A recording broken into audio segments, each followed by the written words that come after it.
KTX-1 03호기, 엔진 마력을 2배로 높인 KTX-1 3호기. 하지만 넘어야 할 산은 많기만 한데 비행 시험 가운데 가장 난이도가 높다는 플러터 시험 과정에서 망치가 등장한 사연은 무엇일까? KTX-1이 첫 선을 보인 1993년 국군의 날 행사. 015기 운송을 위한 계룡 작전의 내용은 무엇인가?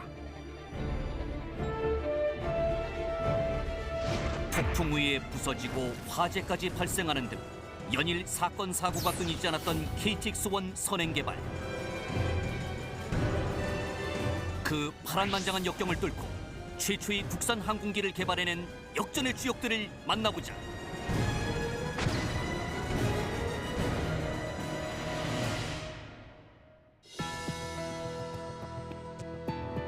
여러분 안녕하십니까? 첨단 국가의 초석 방위산업의 라미경입니다. 오늘은 지난 시간에 이어 우리나라 최초의 공군 항공기 KT-1의 선행 개발 과정에 대해서 알아보겠습니다. 함께 하실 네 분 소개합니다. 먼저 국가연에서 제3연구개발본부장을 역임하시고 KT-1 등을 비롯해 다양한 항공무기 체계 개발을 이끌어오신 조태환 박사 나오셨습니다. 안녕하십니까? 조태환입니다. KT-1의 체계 개발 단장을 역임하신 이재명 박사 모셨습니다. 안녕하십니까? 이재명입니다. KT-1의 체계 종합 분야를 책임지셨던 이수용 고모님 자리하셨습니다. 안녕하십니까? 이수용입니다. 마지막으로 KT-1의 수석시험 비행 조종사로 활약하셨던 분이시죠. 기호 대령님 나오셨습니다. 안녕하십니까? 기호입니다. 지난 시간에 KTX-1 시제기의 시험 비행에 대해서 이야기를 좀 나눴습니다. 특히 이제 스피인 테스트 과정 중에 조종사가 잠깐 정신을 잃는 바람에 정말 조마조마하게 이야기를 좀 들었는데요. 조태환 박사님, 네네. 스피인 테스트 외에 이 플러터에 대비한 이 시험 비행도 했다고 얘기를 좀 들었는데요. 우선 항공기에서 발생하는 이 플러터라고 하는 현상이 어떤 현상인지 좀 간단하게 설명을 주시죠. 네. 플러터 현상이라고 하는 것은 어떠한 특정한 비행 속도에서 기체 구조의 탄성에 대한 그 변형과 그리고 주기적인 공기력의 그 상호작용에 의해서 기체 구조의 변형의 진폭이 점점 증가해 가지고 나중에는 파단까지 이르는 그러한 아주 어려운 상황을 얘기하는 것으로서 일종의 보통 기계에서 일어나는 공진 현상과 같은 것입니다.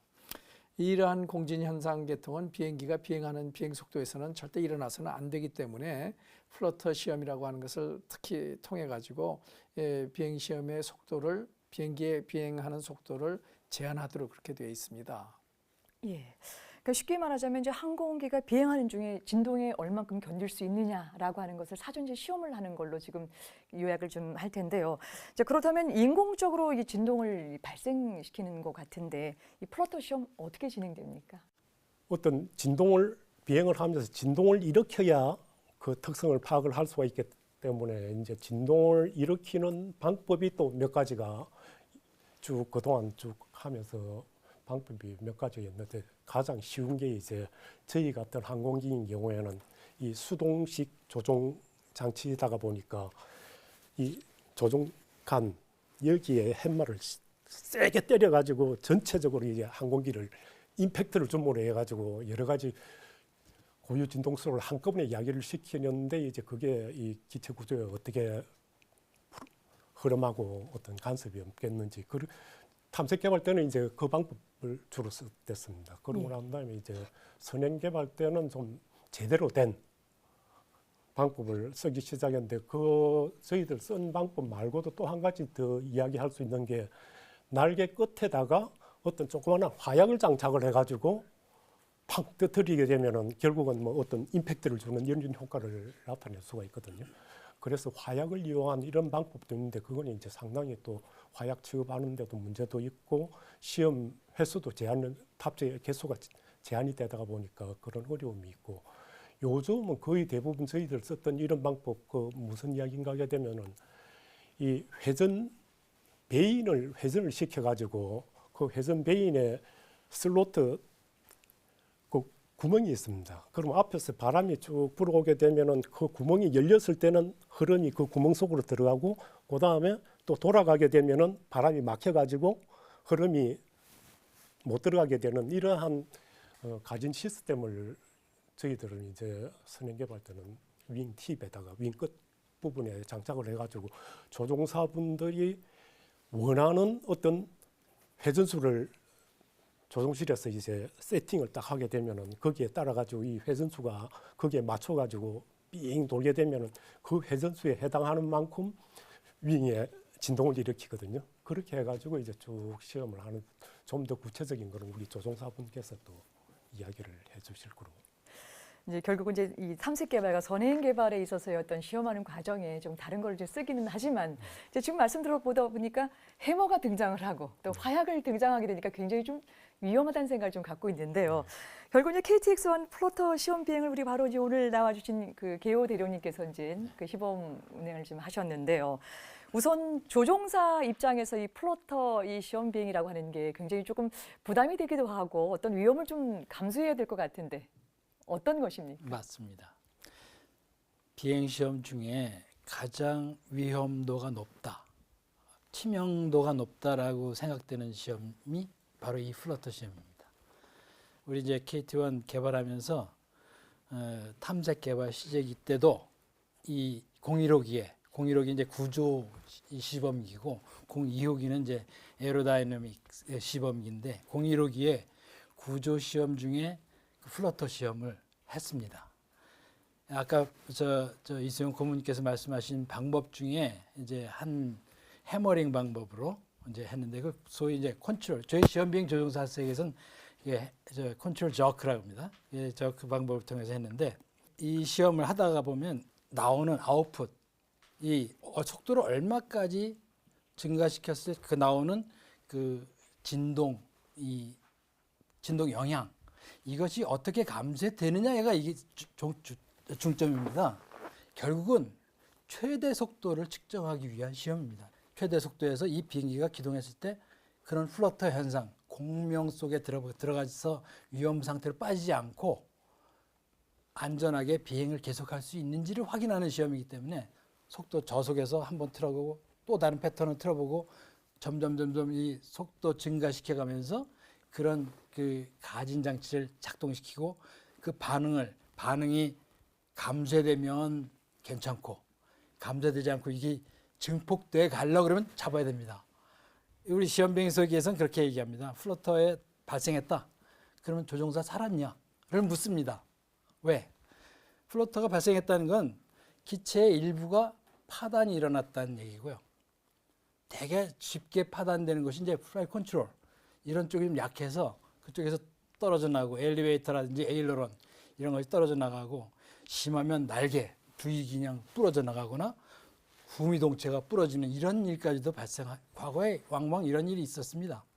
그래서 그 연구를 계속해가지고 이제 플러터 시험 방법이 발전하게 된 것인데 그렇게 해서 이제 시험 비행 조종사들이 거기에 대처하는 방법을 여러 가지로 배웁니다. 플러터에 들어갈 때 그때 정말 그 찰나 사실은 1, 2초밖에 안 됩니다. 그거 느껴야 되는 그 순간이 그걸 느끼고 아 이거 플러터지 그러면서 딱 잡아야 되는 그 순간에 정확한 액션을 취하지 않으면 자칫 글로 빠져들어갈 수 있습니다. 그래서 그 액션이 뭐냐?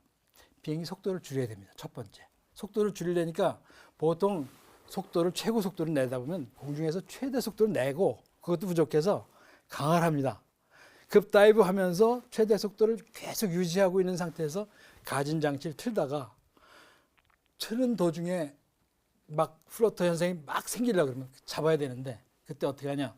스로틀을 악셀레터를 확 줄이고 스피드 브레이크를 당기고 그다음에 가진 장치가 작동되고 있다면 잡아 한 번 더 이 트리거를 당겨서 스톱시키고 그다음에 스틱을 당깁니다. 이 네 가지 액션을 한꺼번에 딱 이렇게 해야만 1초 이내에 해야만 그 상태로부터 벗어나올 수 있는데 요 놓치면 자칫하면 문제가 생길 수 있습니다. 1, 2호기 그 탐색 개발 시제기 때는 플러터 시험을 제한적으로 했습니다. 왜냐하면 이 비행기가 사실상 시제기라고 말씀드렸지만 연구기입니다. 03호기는 앞으로 그 공군에서 사용할 그 기본 훈련기의 외형이 똑같은 그런 시제기가 정확히 맞습니다. 그런데 1,2호기는 따지고 보면 그걸 갖다가 양산할 모델이 아니었기 때문에 똑같이 1,2호기는 이걸 구태여 최대 속도까지 갈 이유가 없다 해서 되게 제한적으로 시험을 수행하고 했습니다만 일단 1호기에서 플러터 시험을 컨트롤 저크 방법을 통해 이 해머링 하는 방법을 통해서 수행했던 기억이 있습니다. 예. 선행 개발에 비해서 탐색 개발이 약간 조금 더 쉬운 거 제한에 걸리긴 네, 하지만 제한. 실질적으로 생명을 담보하기 때문에 굉장히 또 위험하다는 생각을 조종사 입장에서는 충분히 들었을 것 같은데요. 그렇다면 이제 실제 KTX-1 1호기 네. 어떻게 좀 진행이 됐습니까? 예, 1호기에서 그 제한적으로 이제 컨트롤 저크 방법, 그 해머 망치 가지고 컨트롤 스틱이 있습니다. 여기 세게 때립니다. 예. 이게 때리면 이때 때렸을 때 시킬 수 있는 항공기 기체의 진동이 약 10Hz, 즉 초당 10회의 그 진동수가 발생하는 그 이하의 범위 내에서 진동을 유발을 시킬 수 있습니다. 그래서 이 항공기 축 방향으로 종축, 그다음에 옆에서 역배 방향, 횡축, 그다음에 방향축 방향 이 세 축 방향으로 러더를 차야 되는데 러더는 이제 이 망치를 때릴 수 없으니까 구두발 뒤축으로 강하게 꽉 찹니다. 그러면 그 똑같은 그 효과를 내서 이 3축으로 반응을 시키고 이제 하나씩 합니다. 그러면서 밑에서는 그때 반응해서 내려오는 그 시그널을 분석해 가지고 이게 감쇄되는구나 그걸 정확히 보고 있고 저는 또 저 나름대로 이게 감쇄되지 이러면서 느껴가면서 그때 180나트가 이런 플러터 시험 없이 그냥 설계 해석만으로 안전하게 갈 수 있는 속도가 180나트였습니다. 대개 키로수로 환산하면 한 330나트 이 정도인데 거기서부터 출발을 해가지고 이 비행기를 기동할 수 있는 그 고기에 비행할 수 있는 기런 속도까지 증가를 시키는데 대개 400나트, 400km까지 220나트까지 증속해 가는데 이거 한꺼번에 갈 수가 없습니다. 그래서 180나트에서 출발한다면 150나트부터 시작을 해가지고 거기서 한 점 찍고 160에서 한 번 찍고 170, 180 찍고 난 다음부터는 180까지는 안전한 범위니까 10나트 범위로 이렇게 증가시켜 갔지 않습니까? 그 다음부터는 5나트씩 증가시켜 가면서 짧게 5나트 증가했을 때 괜찮아. 오케이 10나트 그럼 190에서 한 번 더 해보고 195 이런 식으로 해서 220나트까지 안전하게 플러터 시험을 했습니다. 예. 예. 실제 이제 그 시험 비행을 하셨던 우리 계호 대령님의 정말 생생한 말씀 잘 들었습니다. 여러분께서는 지금 첨단 국가의 초석 방위 산업을 시청하고 계십니다. 공군 항공기의 이름은 크게 알파벳과 숫자로 이루어진 고유 명칭과 별칭처럼 정해지는 통상 명칭으로 구분된다. 예를 들어 F-14라는 고유 명칭을 가진 전투기에 톰캣이라는 통상 명칭을 더하는 식이다. 그런데 고유 명칭을 구성하는 알파벳과 숫자에는 일종의 공식이 있어서 그 공식만 알면 해당 항공기의 특성과 용도를 쉽게 알 수 있다. 먼저 알파벳은 항공기의 임무를 나타내는데 A는 공격기, B는 폭격기, C는 수송기, E는 특수전자전기, F는 전투기, H는 헬기, T는 훈련기를 뜻하는 식이다.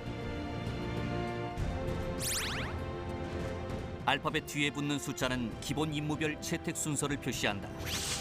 F-15는 전투기 중 15번째, F-16은 16번째로 채택되었다는 뜻이다. 만일 개발을 시도했다가 실패하거나 개발 후 정식 전투기로 채택되지 않는 경우 해당 번호는 비워둔다. 그런데 임무를 나타내는 알파벳과 채택 순서를 나타내는 숫자 외에 F-4D나 F-15K처럼 하나의 알파벳이 더 붙는 경우가 있다. 이처럼 맨 뒤에 붙는 알파벳은 개조 순서를 뜻한다. 즉, 개발 후 처음 개조된 버전은 A가 붙고 두 번째 개조되었으면 B가 붙는 시기다. 하지만 예외의 경우도 있다. F-15K의 경우 K는 코리아의 약자로 한국의 요구에 맞게 성능 개량한 F-15라는 뜻이며 KF-16은 한국에서 면허 생산된 기체를 뜻한다. 이런 명명 방식은 미국을 비롯한 서방에서 주로 활용되는 것이다.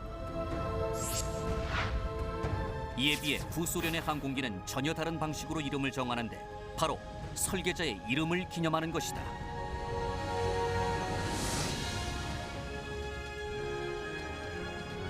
가장 유명한 미그기의 경우 설계자인 미코얀과 구레비치의 이름에서 따온 명칭이고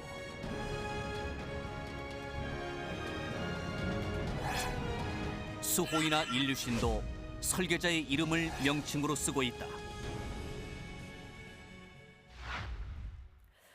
네, 이제 사실 KTX-1의 선행 개발은 이제 3호기의 이 그 설계와 또 제작 그리고 시험 비행에서 돌출된 문제가 주로 이제 다뤄야 될 내용인데요.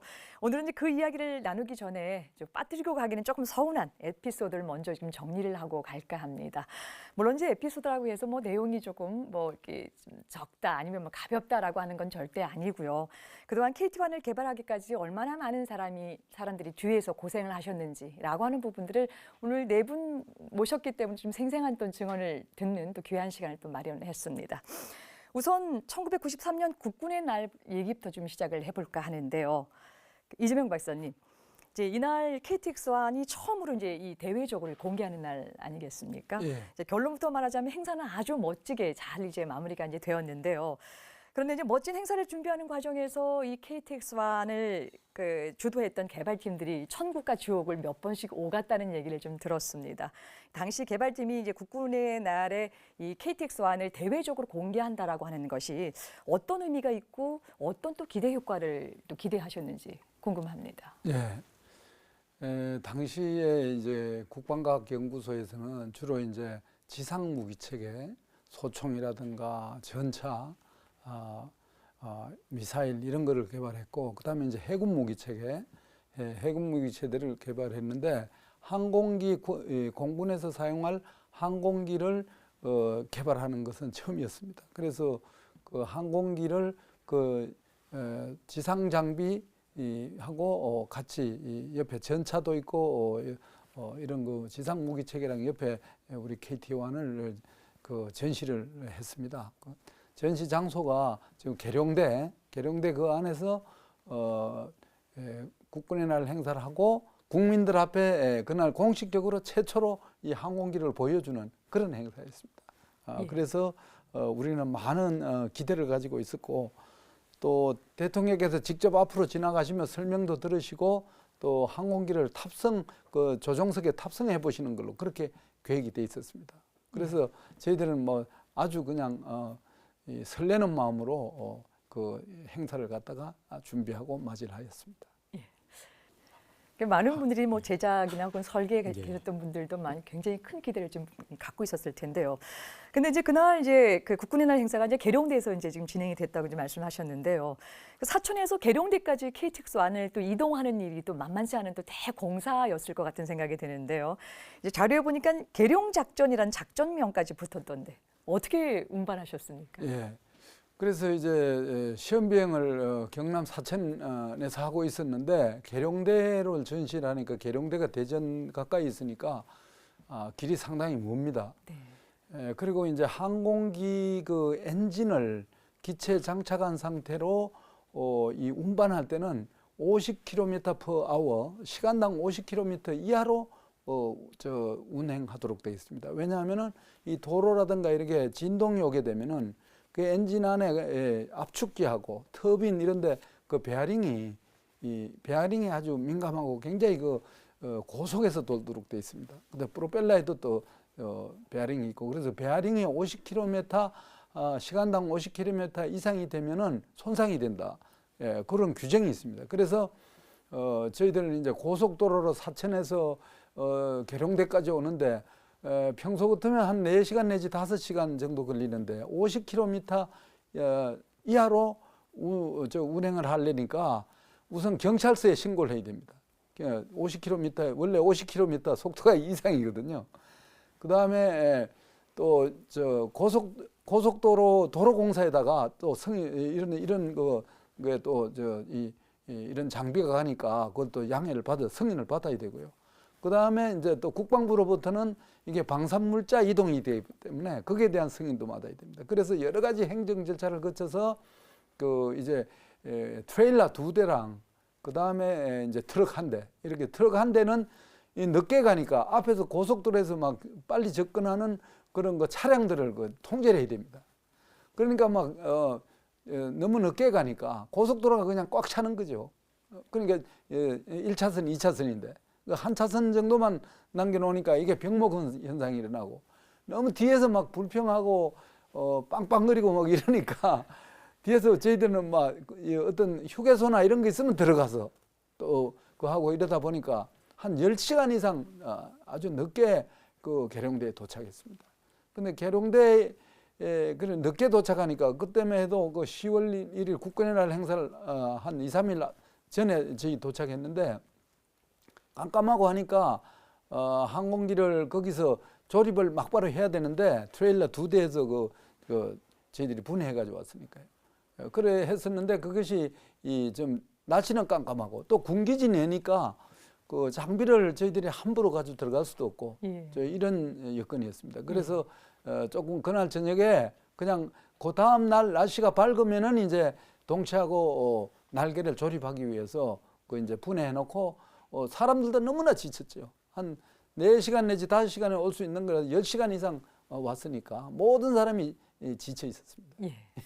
지금 이제 말씀만 들어도 이제 얼마만큼 고생을 하면서 계룡대까지 운반이 됐는가라고 하는 게 이제 그 추측이 되는데요.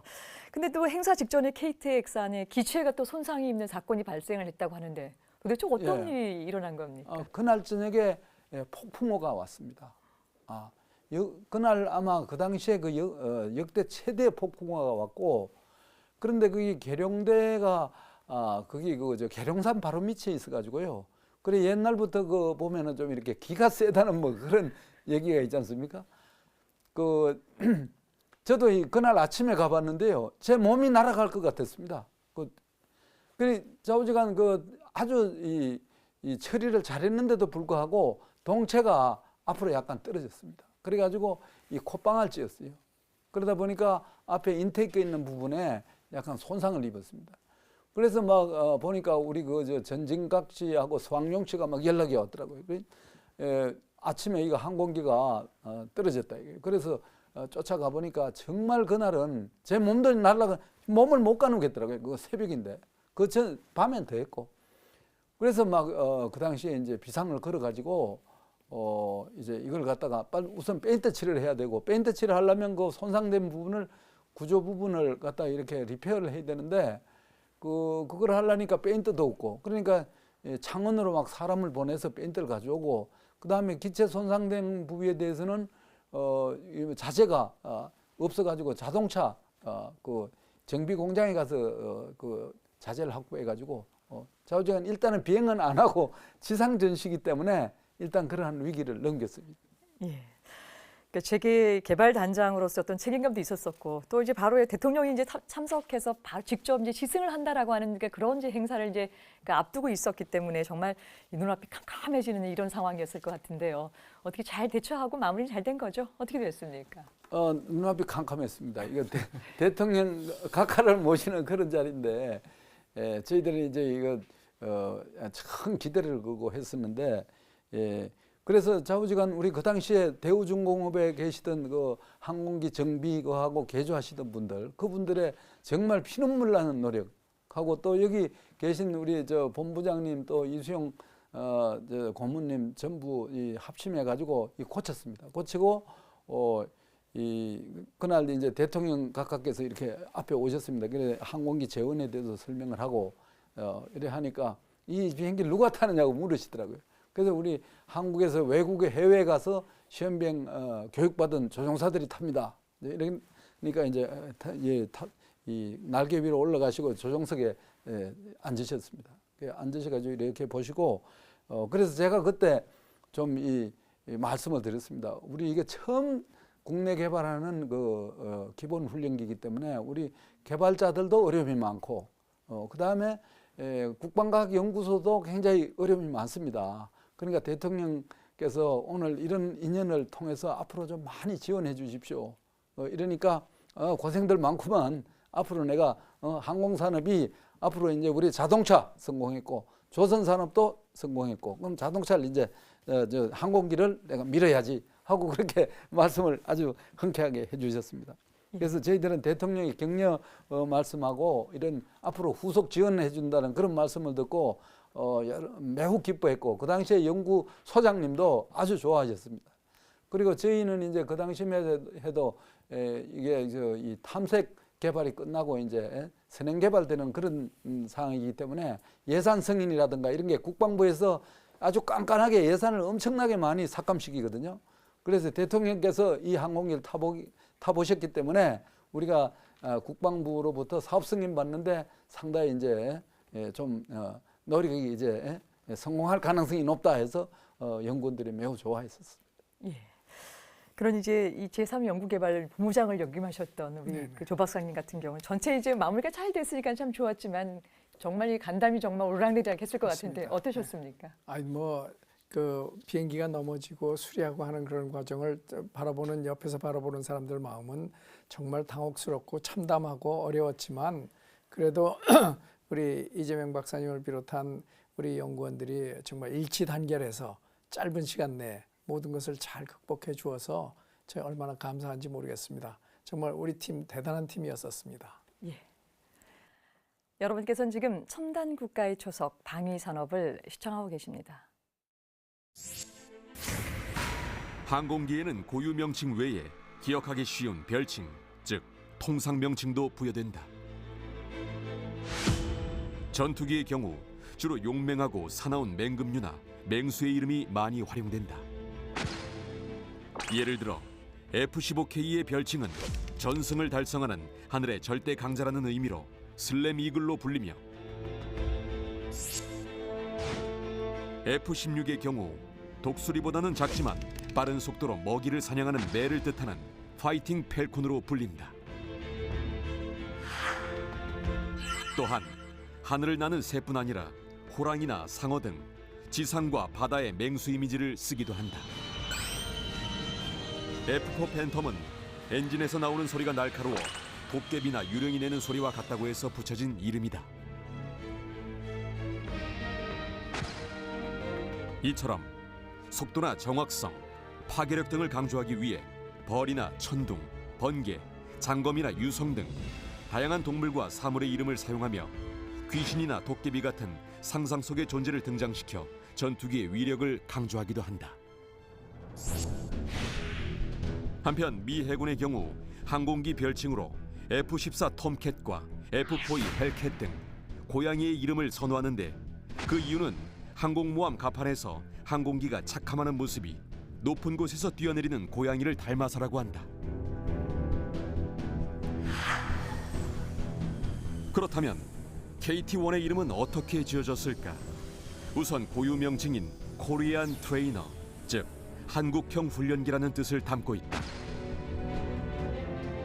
국방과학연구소에서는 무기를 개발할 때마다 공모를 통해 이름을 짓는데 1992년 초 KT-1의 이름을 공모해 새벽을 밝히는 빛이란 뜻의 여명이 선정되었다. 하지만 3년 뒤 대통령으로부터 기운차게 날아오르라는 뜻의 웅비라는 이름을 선사받았고 지금까지 웅비로 불리고 있다. 첨단 국가의 초석 방위 산업. 오늘은 KT-1의 선행 개발 과정에 대해서 이야기 나누고 있습니다. 비바람 때문에 이제 아찔한 위기를 겪었던 이 국군의 날 행사를 이야기를 좀 나눠봤고요. 이번에는 화재와 불 때문에 또 이 아찔한 위기 상황을 조금 있었었는데 구체적인 이야기 좀 알아보겠습니다. 이수영 고문님, 이제 KTX-1의 그 롤아웃 행사와 관련된 또 이야기가 또 이제 있는데요. 우선 항공기 개발 단계에 있어서 이 롤아웃이라고 하는 것이 어떤 행사인지 쉽게 조금 설명을 좀 주시죠. 그 롤아웃이란 말 그대로 롤아웃이라는 게 굴러서 어디 나온다는 이런 영어 단어지 않습니까? 이 항공기를 개발을 하면서 이제 항공기 조립을 마치고 웬만한 지상 시험도 완료된 상태에서 이제 어떤 행사를 하기 위해서 항공기를 처음으로 굴려가지고 경납고를 이제 조립장을 나오면서 하는 행사가 롤아웃 행사라고 이렇게 이야기를 드릴 수가 있습니다. 이 롤아웃 행사는 이제 어떤 사업 규모라든지 또는 성격 여러 가지에 따라 가지고 행사 규모도 뭐 상당히 큰 사업인 경우에는 그 롤아웃 행사를 상당히 큰 규모로 하기도 하고 또는 뭐 그 사업 성격에 따라 가지고 이 규모도 결정이 되고 또 마찬가지로 시기도 꼭 언제 해야 된다는 이런 어떻게 정해진 시기는 없습니다. 사업을 추진을 하면서 이 셀리모니 항공기가 웬만큼 조립되고 난 다음에 이 행사를 함으로 해서 사업에 상당히 도움을 주거나 또는 뭐 국민들한테 여러 가지 홍보 효과가 있다고 이렇게 판단될 때 이제 하는 행사거든요. 그래서 이제 KT1인 경우에는 이제 개발 단계마다 이제 롤아웃 행사를 하기는 했습니다. 지금 이야기하고 있는 이 선행개발 03호기가 94년도 설계를 하고 95년도에 이제 조립을 시작을 해가지고 95년도 한 중반기 정도에 조립이 완료가 됐습니다. 그래서 초도 비행이 8월 11일이니까 한 2주 전에 초도 비행하기 전 2주 전에 롤아웃 행사 계획을 해가지고 여러 관련하는 사람 초대장도 벌써 다 보낸 상태고 한데 이 화재 사건이 이제 생각지도 않게 발생을 해가지고 어려움을 겪었던 이런 사건입니다. 결국 이제 이 그 롤아웃 행사라고 하는 게 사업의 성격이나 시기에 각각 좀 달리 이렇게 적용이 좀 되는 걸로 좀 말씀을 좀 주셨는데요. 근데 지금 이제 말씀하셨던 것처럼 행사를 얼마 앞두고 이게 불과 며칠 만에 이제 그 KTX1 3호기에서 불이 났다고 하는데 굉장히 또 당황하셨을 것 같아요. 어떤 일입니까? 마침 이제 저거는 대전 사무실에서 근무를 하고 있는데 행사 한 이틀 전에 그 대우중공업의 총조립 담당하는 강재기 부장이라는 분이 총조립 담당을 하고 있는데 그 양반한테서 저한테 전화가 뛰어왔어요. 제가 이제 조립 분야에 총 실무 담당을 하고 있다가 보니까 저한테 제일 먼저 전화를 했어요.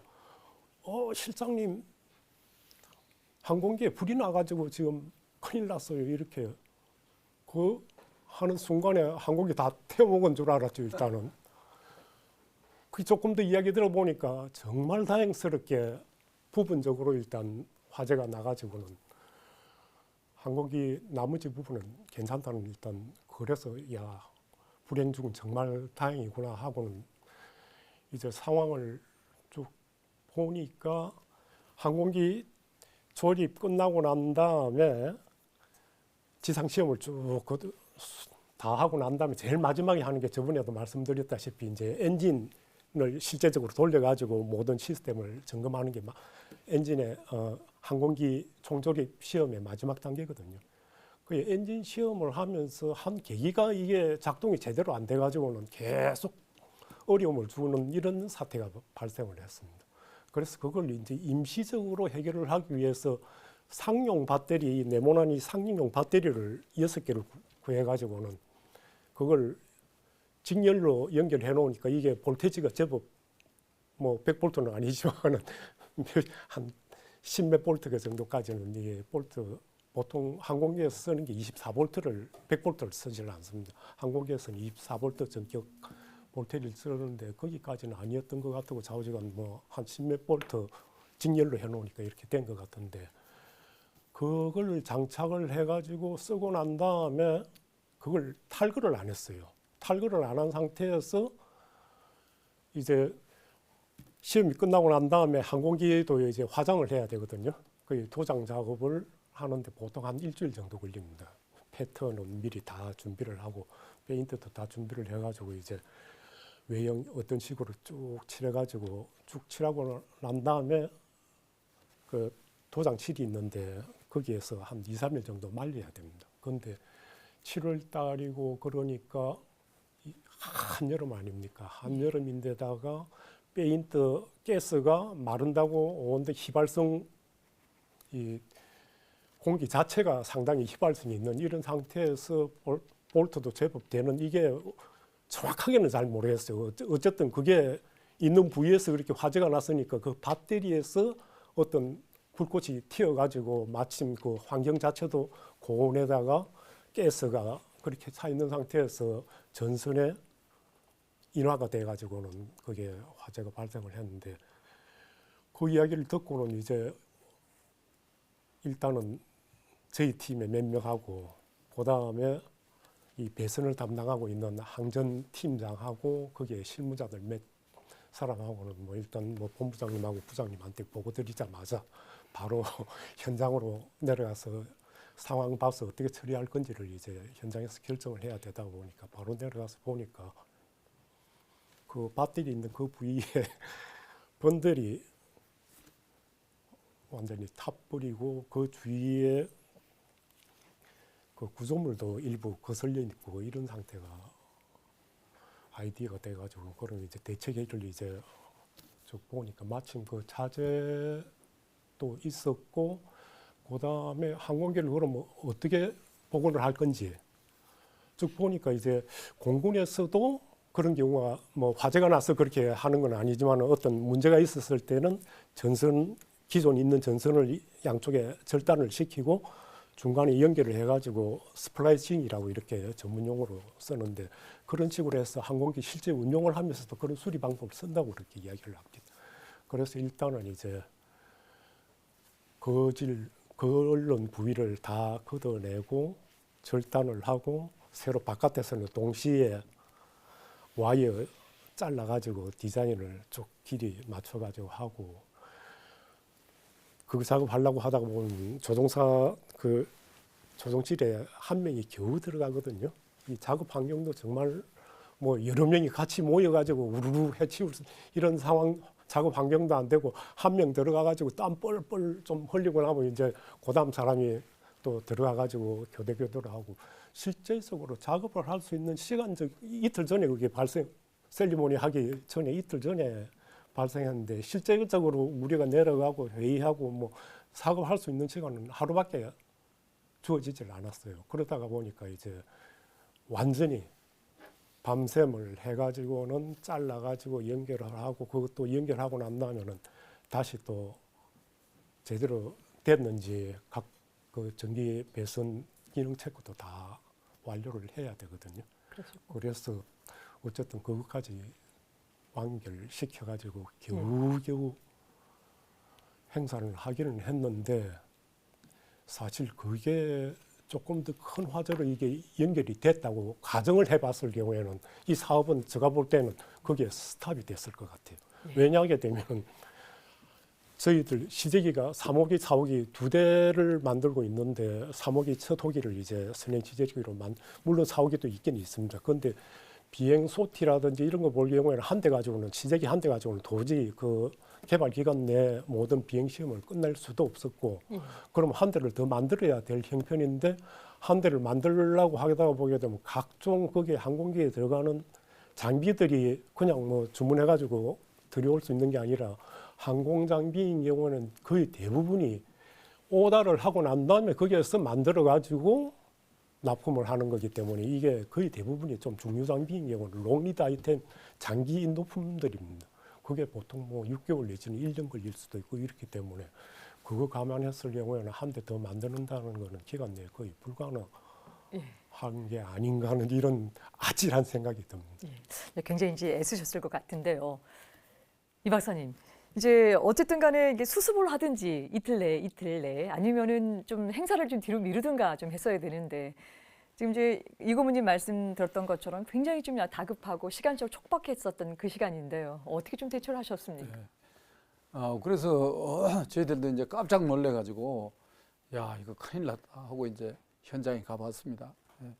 현장에 가보니까 그래도 그 부위가 좀 제한적이었고 와이어 하네스하고 끄름 정도만 있고 항공기는 항상 그 연료가 탑재되어 있거든요.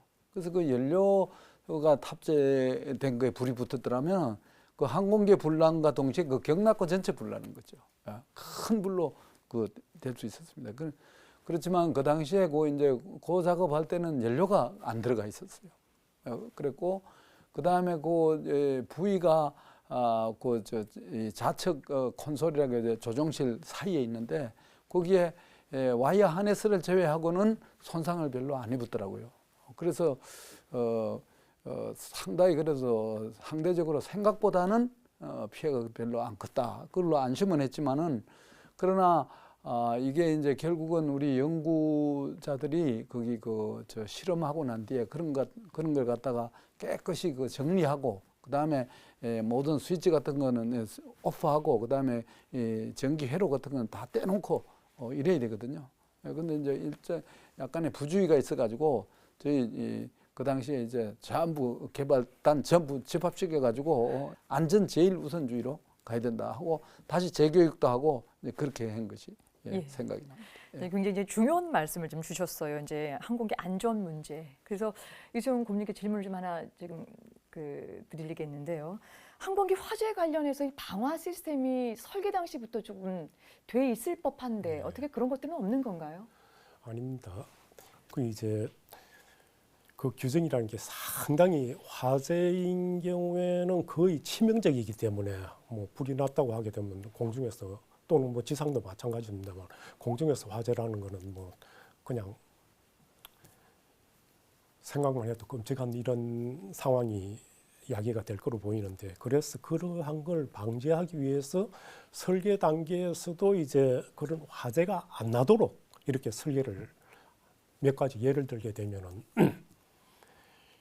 엔진이 장착되어 있는 이 부위하고 조종실 부위하고는 경막이 차단이 되어 있어 가지고 만약 여기에서 엔진 쪽에서 화재가 났다 하더라도 그 영향이 조종사한테까지 영향을 안 미치도록 그래서 와이어가 지나간다거나 봉이 지나간다거나 하는 이런 부위에도 밀폐식으로 해서 화염이 전파가 안 되도록 전부 기밀 장치가 다 돼 있도록 이렇게 돼 있고 그다음에 이제 전선을 배열하거나 또는 배관을 하거나 이럴 경우에도 그러한 화재를 염두에 두고 전부 방지를 위한 설계를 하는데 예를 하나 들게 되면은 그 전기에 대한 스파크도 될 수가 있겠고 그다음에 엔진 쪽에서 어떤 화염이라든지 이런 걸 생각을 할 수가 있겠는데 그런 걸 대비를 해서 연료 배관 같은 경우에는 흘러도 이 전선에 안 흐르도록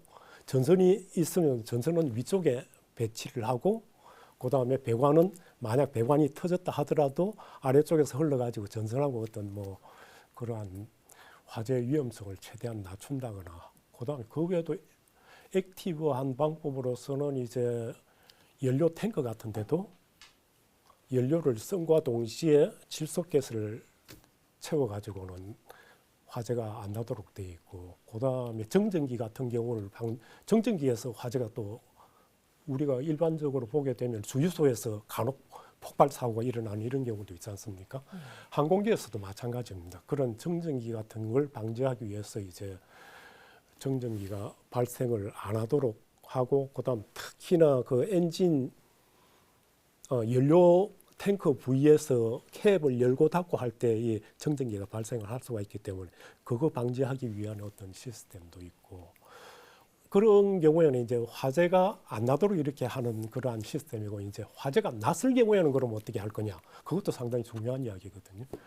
탐색 개발 시제기에서는 그렇게 제대로 못 갖추었는데 이 선행 개발 시제기에 오면서는 이제 엔진 쪽에 화재가 났을 경우에는 온도가 어느 정도 이상되게 되면은 그 온도가 이 와이어 안에 있는 가스 압력이라든지 이런 걸 통해 가지고 조종사한테 아주 큰 경고등을 번쩍번쩍 하도록 이렇게 경고를 주도록 되어 있습니다. 그걸 인지하자마자 조종사는 엔진 일단 연료 컷을 시키고 그다음에 연료 카트 시키고 유압도 어떤 화재 계속 불쏘시개가 될 수가 있거든요.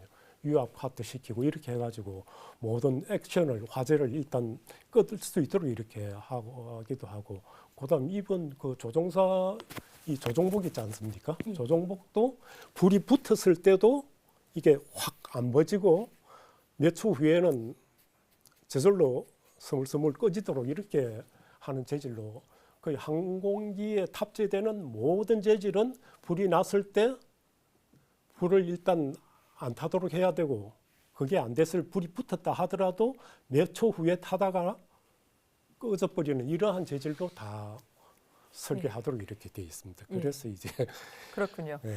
그냥 그 항공기 화재 관련해서 지금 이제 마침 그런 에피소드가 있었기 때문에 여쭤봤었는데, 지금 예방 차원에서도 꼼꼼하게 좀 준비가 되어 있고, 또 불이 났었을 때 조치 과정들도 굉장히 좀 잘 준비가 돼 있다라고 하는 걸로 이 정리를 좀 하겠습니다. 근데 이제 지금 궁금한 거는, 정말 일반인들이 생각했었을 때 행사는 이틀 앞으로 다가오고 또 그 안에 이게 수리가 가능한 일이었는가 싶은 생각이 드는데, 어떻게 좀 잘 진행됐나요? 그러니까 이제 작업 환경도 나쁘고 시간도 없지만은 이제 일단은 뭐 최대한 밤샘 작업을 로테이션을 하면서 밤샘 작업을 하고, 옆에서는 이제 계속 저녁도 사가지고 와서 이제 동의를 하고, 사실은 행사가 그날 오후에 4시였던가 기억을 하는데, 실제적으로 작업 완료된 게 딱 2시간 전에 겨우 맞추는 이런 그래서 행사는 어쨌든 겨우 맞추는 하셨습니까? 네. 예. 결국 전 과정을 또 지켜보시면서 이제 마무리를 이제 쭉 하셨을 텐데요. 그 뭐 행사도 잘 진행이 됐을 테고, 지금 다시 회고하는 관점에서 돌이켜 보지만 좀 어떤 점을 좀 주목해 봐야 될까요? 지금 이제 이수영 고문께서 얘기하신 화재 방지 이런 것들은 이제 정상적인 항공기 운영 과정 중에서 화재가 발생했을 때는 이렇게 우리가 그 대비가 돼 있습니다라고 하는 얘기인데, 사실 이때 이 화재라고 하는 것은 화재가 발생한 성격이 좀 달랐습니다. 그리고 이러한 화재라고 하는 것은 발생해서는 안 되는 그런 전혀 우리로서는 뜻밖의, 그리고 어느 면으로 보면 조금 우리가 제대로 정신을 차리지 못한 바보 같은 그런 사고를 일으켰다라고 이제 되돌아서 이제 생각이 들게 됩니다.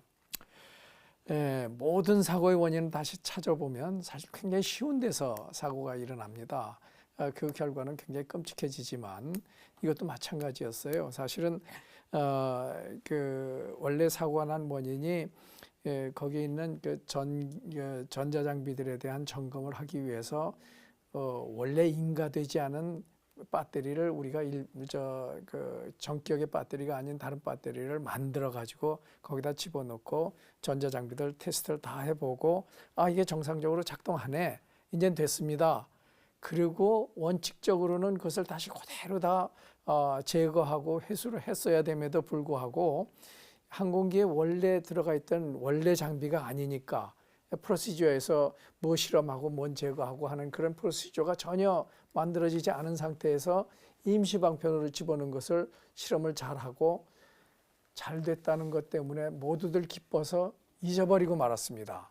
배터리를 제거만 했으면 아무 문제가 없었을 것을 배터리를 제거하지 않은 것 때문에 일어난 사고인데, 이러한 사고를 이제 우선 내가 이제 우리 팀들한테 고맙게 생각하는 거는, 저 이제 그날 그 밤도 거기 있었고 그 다음 날도 거기 쭉 있었는데, 행사 2시간 전까지 밤을 꼬박 세우고 행사 2시간 전까지 모든 사람들을 다 교대해 가면서 아주 전력 투구를 해가지고 전선 교체 다 마쳤고, 그리고 나름대로 시험 완료해서 무사히 행사는 완료됐어요. 그러나 우리로서는 아주 굉장히 중요한 교훈을 얻었다고 생각하는 것은, 정말 어느 경우가 되더라도 우리 비행기라든가 뭐 이런 전격 우리 군이 쓰려고 하는 장비에 대한 실험은 인가되지 않은 장비를 거기다 집어넣지 말아야 되고, 첫째, 인가되지 않은 장비를 집어넣을 때는 그거를 탈거하는 프로시저 같은 것도 모두가 다 미리 만들어 놓고 하나하나 불러가면서 체크하고 확인하고